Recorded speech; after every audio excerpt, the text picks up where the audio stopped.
오늘 이 말씀은 예수님의 유명한 비유 설교 중에 하나입니다. 흔히 이제 씨 뿌리는 자의 비유라고도 하고요. 혹은 뭐 또 좋은 땅의 비유 뭐 이렇게도 이제 네이밍을 붙여가지고 우리가 이제 알고 있는데요. 근데 재밌게도 이 말씀은요, 제법 명쾌하다는 것이 문제입니다. 다시 말하자면 왜 문제라고 하냐면요, 명쾌한데 분명한데 이걸 알아듣는 게 쉽지가 않아서 어렵습니다. 예수님은요, 이 말씀을 해주시고, 방금 우리가 읽었던 이 말씀이 비유 원래 텍스트거든요. 이 비유에 대해서 말씀해 주시고 해설까지 덧붙여 놓으셨어요. 그러니까 당시에 설교를 들었던, 그 예수님 앞에서 설교를 들었던 사람들은 이 해설까지는 못 들었을 수도 있어요. 따로 제자들한테만 이 해설을 말씀해 주신 것처럼 보여요. 근데 우리는 이 해설까지 볼 수 있습니다. 자, 해설을 보고서 납득이 되시는지 한번 확인해 보십시오. 자, 한 절씩 번갈아 읽겠습니다. 제가 한 절, 여러분들 한 절 읽겠습니다. 제가 먼저 읽을게요. 너희는 이제 씨 뿌리는 사람의 비유가 무슨 뜻을 지녔는지를 들어라. 하늘나라를 두고 하는 말씀을 듣고도 깨닫지 못하면 악한 자가 와서 그 마음에 뿌려진 것을 빼앗아간다. 길가에 뿌린 씨는 그런 사람들을 두고 하는 말이다. 또 돌짝밭에 뿌린 씨는 이런 사람이다. 그는 말씀을 듣고 곧 기쁘게 받아들이기는 하지만 그 속에 뿌리가 없어서 오래가지 못하고 말씀 때문에 환난이나 박해가 일어나면 곧 걸려 넘어진다. 또 가시덤불 속에 뿌린 씨는 이런 사람이다. 그는 말씀을 듣기는 하지만 세상의 염려와 재물의 유혹이 말씀을 막아 열매를 맺지 못한다. 그런데 좋은 땅에 뿌린 씨는 말씀을 듣고서 깨닫는 사람을 두고 하는 말인데, 이 사람이야말로 열매를 맺되 100배 혹은 60배 혹은 30배의 결실을 낸다. 자, 그렇습니다. 이제 비유도 있었고 예수님의 해설까지 다 끝났습니다. 자, 우리 혹시 19절 한 번만 앞으로 넘겨서 좀 보여주시겠습니까? 19절 한번 보실게요. 자, 그러면은 이 비유를 어떻게 해석할 수 있느냐? 이렇게 돼 있습니다. 19절에 하늘나라를 두고 하는 말씀이래요. 씨앗은 하늘나라를 두고 하는 말씀이랍니다. 하나님 나라를 선포하시는 예수님의 말씀이 씨앗이래요. 이 하늘나라 복음이 씨앗이래요. 그리고 그 마음에 뿌려진 것을 빼앗아간다, 이렇게 했어요. 어디에 뿌려졌다고요? 마음에. 그러니까 밭은 뭡니까? 마음입니다. 씨앗은 하나님의 말씀이고 밭은 마음입니다. 명확해요. 그냥 뭐 이걸 뭐 더 해석하고 자시고 할 것도 없어요. 예수님이 이거는 이거고 이거는 이거다라고 분명하게 말씀을 해주셨습니다. 그러니까 얼마나 명쾌합니까? 그래서 계속해서 설명하시는데 여기 네 종류의 땅이 등장하죠. 길, 돌밭, 가시덤불, 좋은 땅, 이렇게 네 종류입니다. 아니, 그런데 이것을 이제 이해하기 전에 조금 한 가지만 좀 짚고 넘어갈 것은, 아니, 농부가 왜 멀쩡한 땅을 놔두고 길가에다가 씨를 뿌렸습니까? 돌밭에다가 씨를 뿌렸습니까? 이런 의문이 들 수 있어요. 근데 사실 이거는 이제 당시 이제 고대 근동 지방, 이스라엘 지방의 이 농경 문화를 알게 되면은 조금 알 수가 있는데, 씨를 어떻게 뿌렸냐면요, 씨를 이렇게 손에 담거나 아니면 씨 주머니가 있어요. 요걸 조금 자르는 겁니다. 그럼 씨가 흐르겠죠. 이걸 흘리면서 가는 거예요. 손에 있으면 이것도 이렇게 훑치면서 가는 거예요. 이게 훑치는 게 표준어인가요? 사투리인가요? 서울분 누가 안 계신? 아무튼 훑치면서 이렇게 가는 거예요. 흘리면서 이렇게 가면은 이 씨앗이 워낙 작기 때문에 바람이 불거나 어디 튕겨 나가면은 길가에 떨어지기도 하고 개간을 하지 않은 곳에 떨어지기도 한다는 거예요. 그렇다는 거예요. 그러니까 당시에 이제 이 농경지가 지금 우리가 농사 짓는 땅처럼 정확하게 바운더리를 이렇게 딱 갖춰놓고 농사를 짓는 그런 곳이 아니란 말이에요. 당연하겠죠. 지금 벌써 지금으로부터 약 2000년 전이니까 막 이렇게 딱 각지게 막 이렇게 측량을 해가지고 그렇게 농사를 짓지 않을 겁니다. 그래서 이 땅이라는 것도요, 이 길이라는 것도 그냥 지나다니기 위해서 있는 거지, 지금처럼 아스팔트를 깔고 뭐 이런 방식의 이 농경지 주변의 땅이 그런 식의 땅이 아니었단 말이에요. 그러니까 막 많이 다니다 보니까 다져져가지고 딱딱하게 되고 거기가 이제 길이 되고 또 그런 거죠.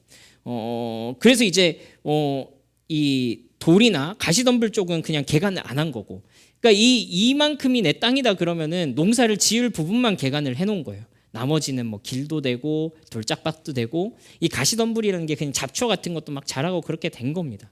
그래서 이게 이 지금 본 농사 짓는 이 땅이 휴경지가 될 경우에는 이 지금 원래 길이었던 것도 갈아엎어 가지고 밭으로 만들 수 있어요. 이게 그런 땅이란 말이에요. 막 돌짝밭이라고 영원히 밭이 되지 못하는 그게 아니고 이게 내가 지금 농사 지으려고 해놓은 이 바운더리 안에 들어와 있냐 안 들어와 있냐 이 문제인 거예요. 그런 배경 속에서 한번 보시죠. 그래서 이렇게 씨를 뿌리다 보니까 그렇게 길가, 그러니까 밭으로 만들어지지 않은 사람들이 지나다니는 그쪽에도 이제 씨가 떨어진 거예요. 그런 땅은 어떤 땅이에요? 씨가 뿌려졌지만 깨닫지 못했다. 씨가 떨어지니까 누가 와요? 새가 와서 주워 먹었다. 예수님께서는 이것을 악한 자라고 표현하시죠. 마귀가 와가지고 이것을 훔쳐갔다. 뭐 이렇게 또 이렇게 해석을 뭐 하시기도 하는데 아무튼 그런 겁니다. 이게 우리의 경험적으로 보자면은 하나님의 말씀을 듣긴 들었는데 그냥 빨리 휘발돼 버린 거예요. 복음을 들었지만 그것을 내 마음에 새기거나 받아들이거나 한 것이 아니라 그냥 지나가 버린 것입니다. 그게 길가예요. 돌밭은 뭐예요? 처음에는 기쁘게 받아들이는 것 같지만 이 밑에 무슨 돌짝이 있는 거예요. 얇은 흙 밑에 돌이었던 거예요. 사실은 그 밑에가 개간이 안 된. 그래가지고 뿌리를 깊게 내리지 못하니까 수분을 못 받잖아요. 그러니까 태양이 세게 내려찌니까 이 근동지방 거의 사막 같은 메마른 땅 아닙니까? 여기서 이제 이게 금방 말라버리고 수분이 없어서 메말라서 죽어버리는 거죠. 이게 이제 이후에는 어떤 고난이나 어려움이나 이런 환란이 찾아왔을 때 끝까지 믿음을 지키지 못하고 그냥 이제 믿음을 포기해버리는 이런 상황을 말하는 거고요. 또 그 다음에는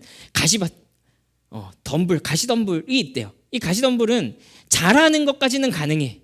왜냐하면 그 밑에 흙이 있으니까. 가시덤불도 자랐잖아요. 어쨌건 흙이 있으니까 잘 자랐어요. 자라긴 자랐는데 그 위에 가시덤불이 있어가지고 이게 열매 맺는 데까지 못 간 거야. 그러고서는 그냥 시들시들해져 버리고 끝나버렸어요. 그러나 좋은 땅은 그러니까 이 가시덤불은 뭐라고 그래요? 유혹과 어떤 시험에 들었을 때 그것을 이겨내지 못하고 그냥 신앙을 끝까지 지켜가지 못한 그런 상황에 대해서 얘기를 한대요. 마지막으로 이제 좋은 땅은 뭐라고 되어 있느냐? 좋은 땅은 말씀을 듣고 깨닫는 사람이다. 이렇게 표현합니다. 말씀을 듣고 깨닫는 사람이다.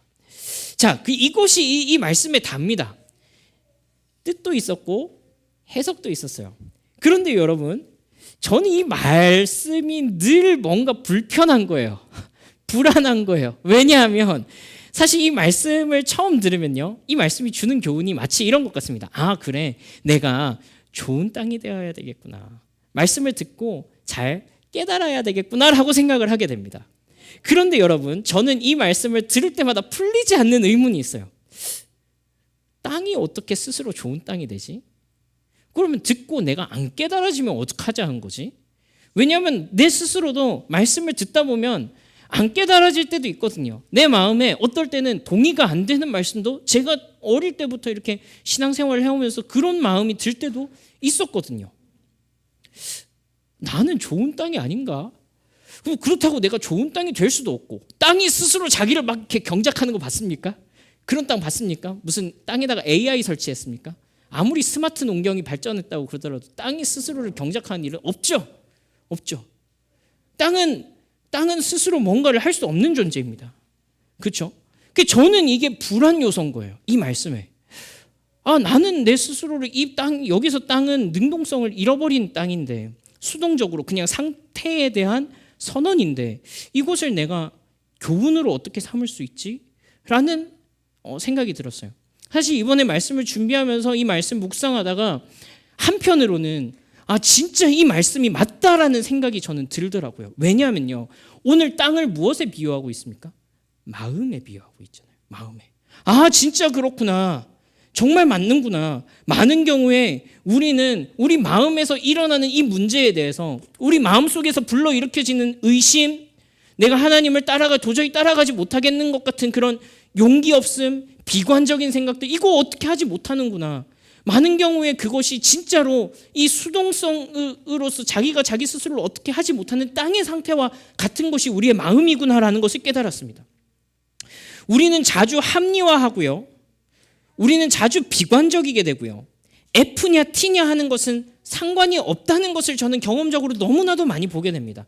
이 사람이 감정적인 사람이냐 아니면 이성적인 사람이냐, 그런 사람은 T면은 마음이 없습니까? T면 감정이 안 듭니까? 저는 그런 식의 분류가 어떨 때는 항상 사람이 이성적일 수만은 없는 것이거든요. 그걸 정말 많이 느낍니다. 우리 모든 종류의 사람에게서 이런 모순, 기만, 갈등을 받습니다. 이건 우리가 아주 객관적으로 통제할 수 없는 것들 중에 하나라는 것을 인정해야 됩니다. 결단을 해서 내가 억누를 수는 있어요.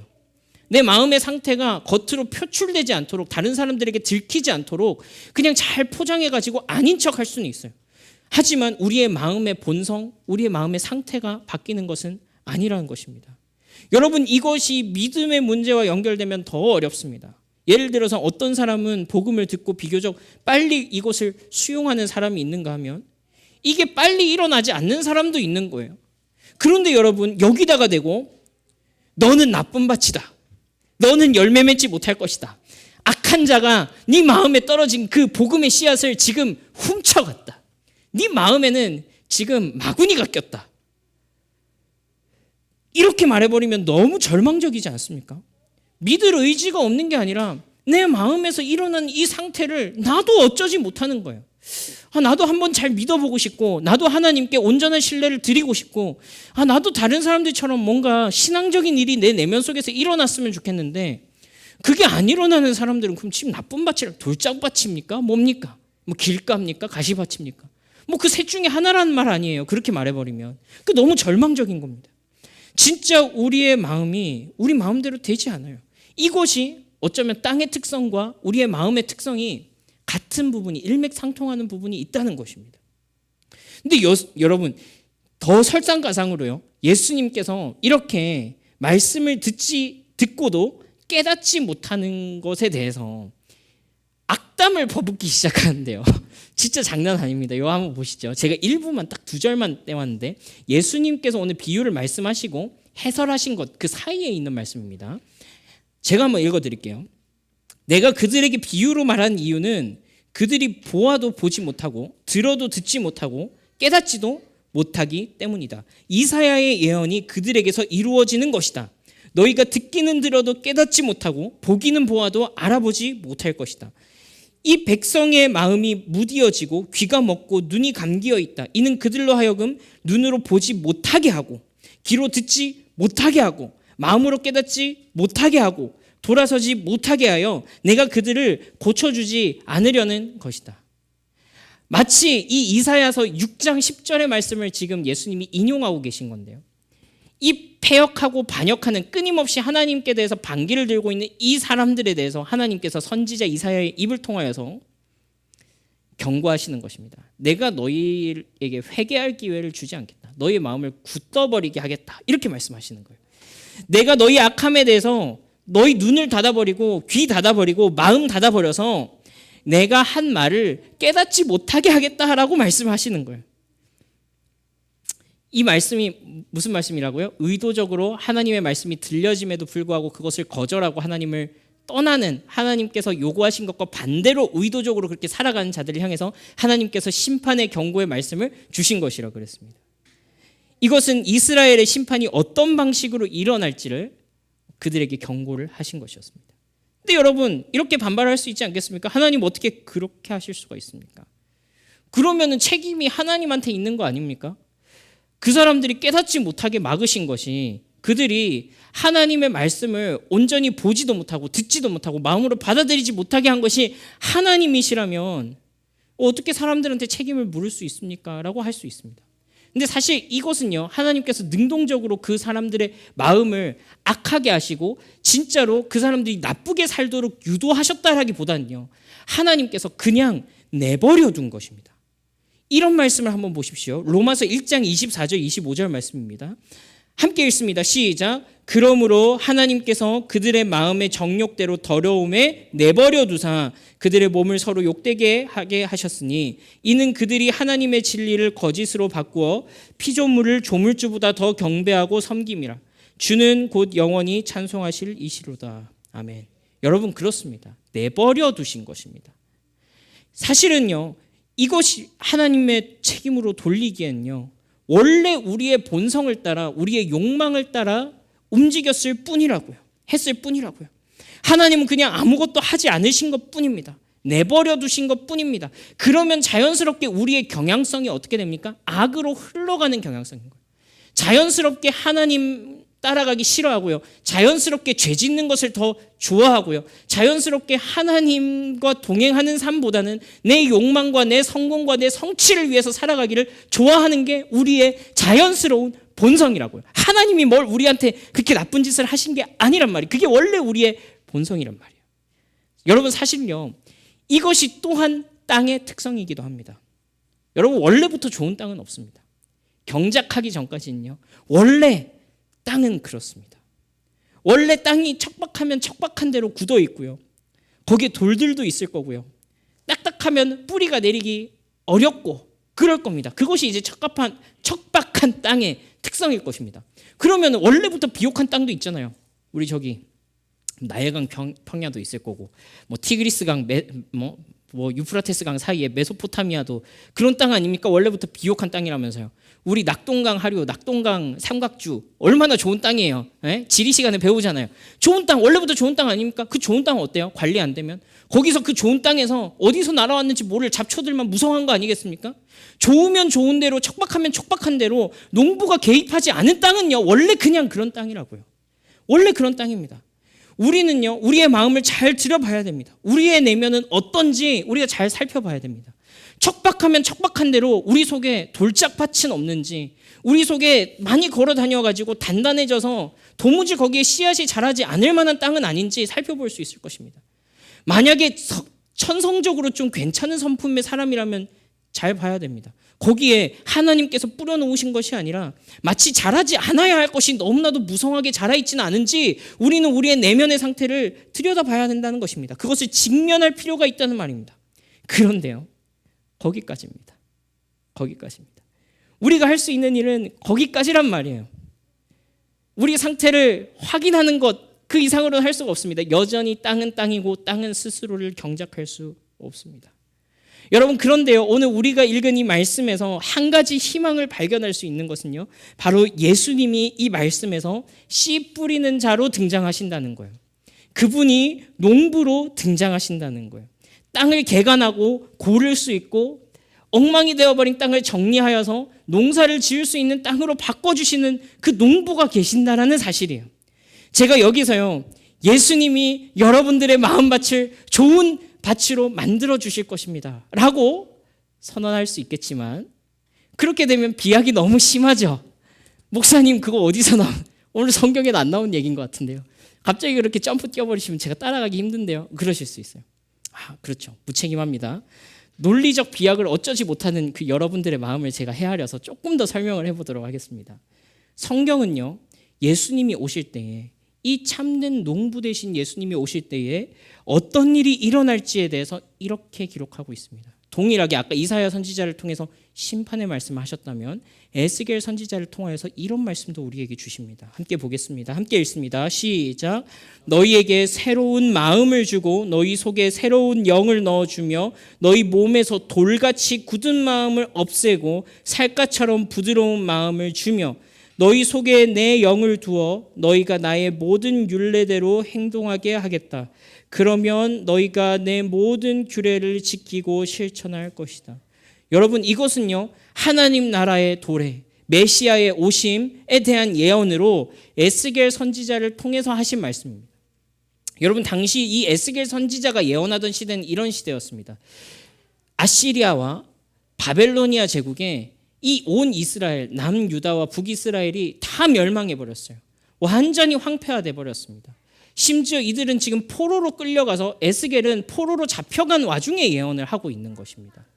시각적으로도 완전히 황폐화됐습니다. 예루살렘 성벽이 다 무너지고요, 거룩한 성전 또한 다 무너져 버렸습니다. 그냥 통곡의 벽 아시죠? 통곡의 벽. 그런 게 이제 그런 거잖아요. 무너진 흔적이잖아요. 실제로 황폐화돼 버렸다고요. 실제로 좋지 않은 땅이 돼 버렸다고요. 근데 우리가 이 홀리피티에서 봤던 것처럼 율법의 저주, 율법에 대한 대가를 치르게 된 거죠. 신명기 말씀에 너희가 하나님의 말씀대로 살면 복을 받겠지만 하나님의 말씀에 따라 살지 않으면 이와 같이 저주를 받을 것이다. 그 저주가 있는 그대로 에스겔 선지자에게 보이고 있는 것입니다. 그들이 살아가던 그 시대가 이 저주의 시대를 살아가고 있는 것입니다. 누가 봐도 나쁜 땅, 황폐한 땅입니다. 그 땅을 향해서 에스겔 선지자에게 하나님께서 새로운 약속의 말씀을 주신 것이죠. 너희 안에 새로운 마음, 새 영을 주겠다고 하십니다. 돌과 같이 굳은 마음을 제하겠다고 하십니다. 이것이 메시아 시대에 그리스도께서 오심으로 하실 일입니다. 굳은 땅을 개간하시는 일을 하시겠다라고 하셨던 것이 이 에스겔 선지자를 통하여서 우리에게 주셨던 예언의 말씀입니다. 여러분, 여기서 새 영이라는 말은요, 바로 성령 하나님 자신을 우리에게 주시겠다고 하시는 말씀입니다. 하나님 자신의 영을, 다시 말하자면 하나님 그분 자신을 우리 속에다가 두고 하나님이 내 속에 계시면 어떻게 돼요? 그분의 마음, 그분의 생각, 그분의 말씀을 누구보다도 더 잘 깨달아 알 수 있겠죠. 그 일을 하시겠다고요. 이것이 성령 하나님께서 하시는 일입니다. 성령 하나님, 성령 충만하면 황홀경, 예언, 무슨 방언, 무슨 축비 이런 것만 생각하지만 사실은 그것은 성령 충만의 본질이 아닙니다. 성령 충만의 본질은 무엇이냐면 새로운 마음을 주시는 것입니다. 새 영을 주시는 것입니다. 우리 속에 굳은 마음을 제하고 하나님의 뜻을 사랑하고 그 뜻을 내가 온전히 받아들일 수 있게 하시는 그 은혜를 주시는 것이 성령께서 하시는 일입니다. 세상에 어떤 귀신이 떠나가더라도 하나님의 말씀을, 하나님의 복음을 내가 받아들이는 것보다 더 큰 성령의 역사는 없습니다. 아무리 신기한 일을 보더라도요, 여러분 한 사람이 이 복음을, 하나님의 나라의 말씀을 여러분들의 마음 가운데 품어내는 것보다 더 큰 성령 하나님의 역사는 없습니다. 하나님의 말씀을 고민하게 하시고 이것이 내 삶과 맞지 않음에 고통스러워하게 하시고 믿지 않을 이유가 믿을 이유보다 훨씬 더 많지만 그 믿음의 길을 포기하지 않고 가게 하시고 우리의 마음이 더 나아가서는 진실로 하나님의 것이 되어서 우리의 삶을 그분께 참으로 드리게 하는 것, 이것이 성령 하나님께서 우리 가운데 하시는 일이라는 것이에요. 여러분, 이 사건을 정말 잘 기록한 것이 있는데 바로 사도행전의 말씀입니다. 오순절이라고 불리는 이 날에 일어난 일을 여러분과 함께 보면 좋겠습니다. 제가 몇 번 인용했지만 또 다른 각도에서 여러분들에게 이 말씀 한번 보여드리겠습니다. 한번 번갈아 가면서 읽겠습니다. 조금 길지만 잘 따라오십시오. 제가 읽습니다. 오순절이 되어서 그들은 모두 한 곳에 모여 있었다.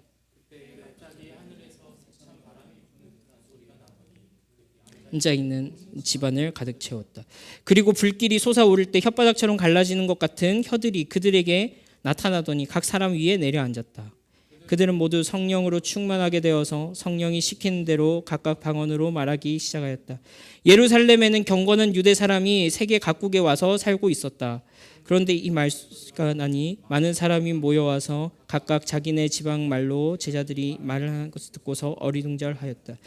그들은 놀라 신기하게 여기면서 말하였다. 보시오, 말하고 있는 이 사람들은 모두 갈릴리 사람들이 아니오. 그런데 제가 하나 띵거 먹었네요. 그런데 우리 모두가 저마다 태어난 지방 말로 듣고 있으니 어찌된 일이오. 9절. 우리는 바데 사람과 메데 사람과 엘람 사람이고 메소포타미아와 유대와 갑바도기아와 본도와 아시아, 부르기아와 밤빌리아와 이집트와 구레네 근처 리비아의 여러 지역에 사는 사람들이고 또 나그네로 머물러 있는 로마 사람과 유대 사람과 유대교에 개종한 사람과 크레타 사람과 아라비아 사람인데 우리는 저들이 하나님의 큰 일을 방언으로 말한 것을 듣고 있어. 사람들은 모두 놀라 어쩔 줄 몰라서 이게 도대체 어찌된 일이요 하면서 서로 말하였다. 그런데 더러는 조롱하면서 그들이 새 술에 취하였다 하고 말하는 사람도 있습니다. 여러분, 이 날은요 오순절이었습니다. 오순절은요 77절이라고도 불리는 날입니다. 이 오순이라는 말은 5오에 10순자를 써서 50일째 되는 날이라는 뜻입니다. 77절은요 77에 49일. 요건 이제 날을 어느 날부터 계수하느냐를 따라 가지고 50일째가 되기도 하고 49일째가 되기도 하고, 그래서 77절, 오순절 같은 날입니다. 이 날은 어떤 날이냐? 우리가 이제 그 율법서를 이제 함께 읽었으니까 이제 알고 있죠. 제사가 있다는 것을. 특별히 가장 기억해야 할 중요한 날이 어떤 날이죠? 6월절입니다. 6월절 날 뭘 드리냐? 흔들어 드리는 제물을 드립니다. 요제라 그럽니다. 처음 난 곡식을 가지고 하나님께 드리는 제사가 요제입니다. 이걸 언제 드리냐? 6월절 때 드립니다. 이 6월절 첫 제사 때 첫 수확을 기점으로 해서 50일째 되는 날 혹은 49일째 되는 날, 그 날을 오순절로 지키는데 이 50일 동안의 날을 추수하는 기간으로 지내는 것입니다. 그래서 미래 추수가 끝났음을 축하하는 날이 바로 이 77절 오순절입니다. 그래서 예수님께서도 그 6월절에 십자가에 6월절 어린 양으로 잡혀서 돌아가시고 또 부활절을 뭐라고 그러죠? 산자들의 첫 열매가 되셨다. 첫 요제가 되셨다. 들려 올리셨잖아요. 첫 요제가 되셨다라고 표현하는 거예요. 예수님께서 친히 자기를 유월절의 제물이요 첫 요제로 하나님 앞에 첫 열매로 드려진 거예요. 50일째 되는 날 무슨 일이 일어났냐고요. 무슨 일이 일어났냐고요. 이 유월절에 밀의 첫 열매가 열리면은 그것으로 이제 이 앞으로의 추수가 일어날 것을 우리가 예상하게 되고, 이 오순절날 77절날 이스라엘의 큰 절기로 모였을 때 6월절에 유대 땅에 모이지 못했던 모든 나그네와 외국인들이 다시 이 오순절날 모여가지고, 그때 참여하지 못했던 사람들이 이렇게 많이 6월절만큼은 아니지만 그에 버금가는 제사를 드리는 이 절기가 오순절 77절이란 말이에요. 예배하러 모이는 날이었단 말이에요. 그날 이 성령 하나님께서 강력하게 이들에게 임하시는 사건이 일어나죠. 예수님의 제자들이 각 나라 말로 복음을 전하기 시작합니다. 사람들이 당황하고 이게 어떻게 된 일인지 의문스러워합니다. 어떤 사람들은 그 사람들이 술에 취했나 보다, 쟤네 지금 술 취했냐, 왜 저러냐 하는 말로 조롱했다고도 합니다. 이게 어떤 밭입니까? 길가에 떨어진 밭 같기도 하고요, 돌짝밭 위에 떨어져 있는 밭 같기도 하고요, 가시덤불 가운데 있는 밭 같기도 한 것입니다. 이들이 하나님의 말씀이 선포되었는데 각각 다른 반응을 보이고 있는 것입니다. 너무나도 자연스러운 모습입니다. 개간되지 않은 땅의 모습입니다. 너무 당연한 반응입니다. 그런데 여러분, 이날 성령 하나님께서 이들 가운데 임하시자, 새로운 마음, 새 영, 그들 속에 있는 굳은 마음을 제하시자 어떤 일이 일어났습니까? 완전히 새로운 일이 일어났습니다. 이후에 베드로가 하나님의 말씀을 처음부터 쫙 선포를 합니다. 복음을 쫙 설명을 합니다. 그리고 나서 이 베드로의 설교와 사람들의 반응을 한번 보십시오. 저와 여러분들이 번갈아 가면서 읽습니다. 제가 먼저 읽습니다. 그러므로 이스라엘 온 집안은 확실히 알아두십시오. 하나님께서는 여러분이 십자가에 못 박은 이 예수를 주님과 그리스도가 되게 하셨습니다. 사람들이 이 말을 듣고 마음이 찔려서 형제들이여 우리가 어떻게 하면 좋겠습니까? 하고 베드로와 다른 사도들에게 말합니다. 베드로가 대답하였다. 회개하십시오. 그리고 여러분 각 사람은 예수 그리스도의 이름으로 세례를 받고 죄 용서를 받으십시오. 그리하면 성령을 선물로 받을 것입니다. 이 약속은 여러분 떨어져 있는 모든 사람, 곧 우리 주 하나님께서 부르시는 모든 사람에게 주신 것입니다. 베드로는 이 밖에도 많은 말로 증언하고 삐뚤어진 세대에서 구원을 받으라고 그들에게 권하였다. 함께 읽습니다.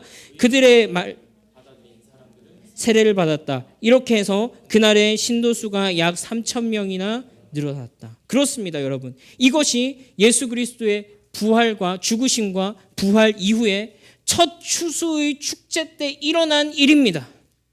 하나님은 과연 놀라운 농부가 되십니다. 하나님께서는 자기가 경작하고자 하는 밭을 포기하지 않으시고 경작해 내십니다. 제가 처음 말씀드린 것처럼 당시에 고대 근동의 농경지가 지금처럼 이렇게 딱 엄밀한 의미에서 딱 바운더리가 정해져 있는 게 아니라고 그랬습니다. 경작하면 경작하는 대로 농지가 되는 것입니다.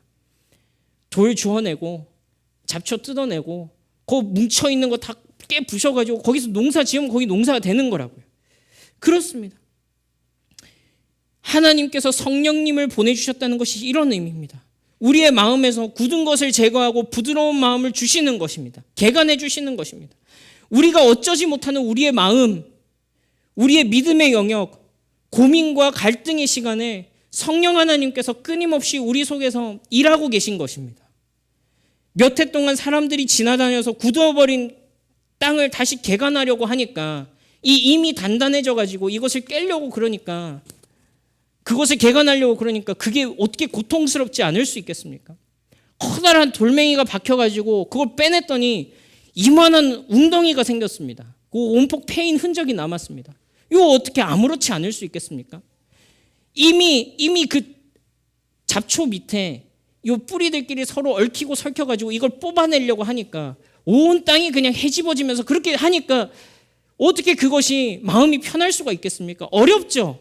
쉽지 않죠. 이것은 어쩌면 우리의 마음을 하나님께서 개간하신 이 과정은 편안하거나 아무 문제 없거나 그냥 복되다, 진짜 너무 좋다 이러지 않을 수도 있습니다. 그러나 분명한 것은 무엇입니까? 하나님께서 우리 속에 일하고 계신다는 사실만큼은 변하지 않는 것입니다. 땅을 갈아엎으시고 우리의 마음에서 하나님 나라의 씨앗이 자라가게 하시는 것입니다. 이미 여러분들 속에서 일어나고 있는 그 작은 변화들을 감지하시기 바랍니다. 이미 여러분들 속에서 하나님의 나라의 씨앗이 뿌리를 내리고 하려고 있는 그것을 잊지 마시기를 바랍니다. 여러분들에게 환난이 찾아올 때, 여러분들 가운데 어려움이 찾아올 때, 여러분들에게 유혹이 찾아올 때 우리의 농부께서 그것을 가만두지 않으시고 갈아엎으시는 그 과정이 절대로 쉽지 않다는 사실 여러분 기억하시길 바랍니다. 여러분, 그래서 이 말씀을 드리면서요, 여러분께 권면하고 싶은 두 가지 교훈이 있습니다. 첫 번째로는요, 이와 같이 여러분의 마음을 개간하시는, 여러분의 마음에 성령을 주시는, 여러분의 마음에 새로운 마음을 주시는, 부드러운 마음을 주시는 성령 하나님을 구하라는 사실입니다. 이 말씀을 함께 한번 읽어보면 좋겠습니다. 함께 읽습니다. 누가복음 11장 11절에서 13절까지 말씀. 시작. 너희 가운데 아버지가 된 사람으로서 아들이 생선을 달라고 하는데 생선 대신에 뱀을 줄 사람이 어디 있으며 달걀을 달라고 하는데 전갈을 줄 사람이 어디 있겠느냐. 너희가 악할지라도 너희 자녀에게 좋은 것을 줄 알거든 하물며 하늘에 계신 아버지께서야 구하는 사람에게 성령을 주시지 않겠느냐. 내 자식이 나한테 달걀을 달라고 했더니 내가 거기다가 독 있는 전갈을 주겠습니까? 무슨 생선을 달라고 했는데 독살을 갖다 주겠습니까? 어떤 일반적인 상황에서 자식이라도 사람이라도 자기 자식이 뭘 달라고 하는데 거기다 의도적으로 나쁜 거 줄 사람이 어디 있겠냐는 겁니다. 하물며 하늘에 계신 너희 아버지가 너희에게 성령을 선물로 주시지 않겠느냐라고 말씀하시는 거예요. 당연히 주지 않겠냐라고 말씀하시는 거예요. 근데 이 말씀이 어떤 맥락에서 하신 말씀이냐면요, 구하라 그리하면 찾으리요, 두드리라 그리하면 열릴 것이요, 찾는 자마다 찾겠고 두드리는 자마다 열리리라. 너희가 악하더라도 자식에게 좋은 걸 줄 알거든 하물며 하늘에 계신 하늘 아버지께서 너희에게 성령을 선물로 주시지 않겠느냐, 이 말씀입니다. 구하라는 것입니다. 이것은 명령이면서 동시에 우리를 위한 하나님의 지극한 약속이라는 사실을 여러분 기억하시기 바랍니다. 여러분, 우리는요, 비록 땅이라서 스스로 개간할 능력은 안 되지만 우리를 개간하시는 분께 요청은 할 수 있습니다. 땅이 어떻게 소리칩니까? 비유잖아요. 우리 아직 사람이잖아요. 요청할 수 있다고요. 뭐라고 요청하라고요? 우리 땅을 개간하시는, 우리에게 새 마음, 새 영, 부드러운 마음, 돌을 제거하시는 그 성령 하나님 구합니다. 내 안에 오셔서 나의 이 비옥하지 못한 땅을 고르게 하시고 내가 열매 맺을 때까지 주님 나를 경작하기를 포기하지 말아 주십시오라고 요청할 수 있는 것입니다. 이것이 우리의 기도 제목이 될 것입니다. 둘째로는요, 이와 함께 여러분들에게 권면하고 싶은 마음의 태도입니다. 제가 이것을 뭐라고 표현하면 좋을까라고 생각을 하다가 단어를 하나 만들어 봤습니다. 이런 표현입니다. 바로 비평적 긍정이라는 표현입니다. 비평적 긍정. 저는 이런 의미로 썼습니다. 긍정하기 위한 비평입니다. 부정하기 위한 질문이 아니라 긍정하기 위한 질문입니다. 예를 들어서 우리가 이런 것을 피하자고 했잖아요. 무조건적인 긍정, 무조건적인 신앙. 왜 믿습니다. 이거 하지 말자 그랬잖아요. 그거는 믿음이 아니라 맹신으로 흐를 가능성이 크니까. 근데 또 반면에 한편으로 또 주의해야 될 부분이 있습니다. 뭐든지 다 부정하는 거예요. 뭐든지 다 아닌 것처럼 얘기하는 거예요. 마치 이게 굉장히 비지성적인 무지성으로 일관하는 것처럼. 당연하죠. 신을 믿는 종교에 왔는데 거기에 당연히 지성으로만으로 이해되지 않는 부분이 있을 수 있죠. 근데 이렇게 일관해버리면 어떻게 기독교를 받아들이겠냔 말이에요. 이 둘 다 아니라는 거예요. 비평적 긍정은요, 마치 이런 표현입니다. 사랑하는 사람의 이야기를 듣고 싶은 거예요. 우리가 서로 얼마나 오랫동안 어린 시절을 다른 환경에서 자라왔습니까? 똑같은 말을 놓고도 서로 하는 얘기가 다른 거예요. 서로 표현하는 방식이 다른 거예요. 그러니까 처음 연애를 하고 결혼을 하고 부부가 되고 얼마나 이게 안 맞습니까? 네. 그러니까 이게 거기서 막 이렇게 갈라서기도 하고 막 그런 일들이 일어나잖아요. 근데 거기서 끝까지 지속하게 되는 건 어떤 게 있죠? 상대방이 무슨 얘기를 하려고 하는지 내가 귀 기울여서 그 사람의 방식대로 해석해서 내가 이해하려고 하는 그 노력이잖아요. 비평적으로 듣는 거예요. 이 사람이 말한 맥락은 뭐지? 이 사람이 어떤 정황에서 지금 이 얘기를 한 거지? 지금 이 사람의 본래 하고자 하는 의도가 뭘까를 듣기 위해서 사랑하는 마음에서 듣기 원하는 거예요. 이걸 보고 저는 비평적 긍정이라는 표현을 썼습니다. 맹목적 사랑이 아니라 진짜 사랑으로 나아가게 해주고요. 진짜 상대의 말을 수용하게 하고 그에 따라 반응하면서 살도록 합니다. 여러분, 이 비유는요, 어찌되었건 간에 말씀을 받아들이는 태도에 대해서 말하고 있습니다. 우리 빈님들 너무 잘하고 계시지만, 너무 탁월하게 잘하고 계시지만, 제가 이 말씀을 힘입어서 여러분께 한 번 더 부탁드리고 싶은 것은 이와 같은 태도를 가지고 신앙생활에 임하면 좋겠다라는 거예요.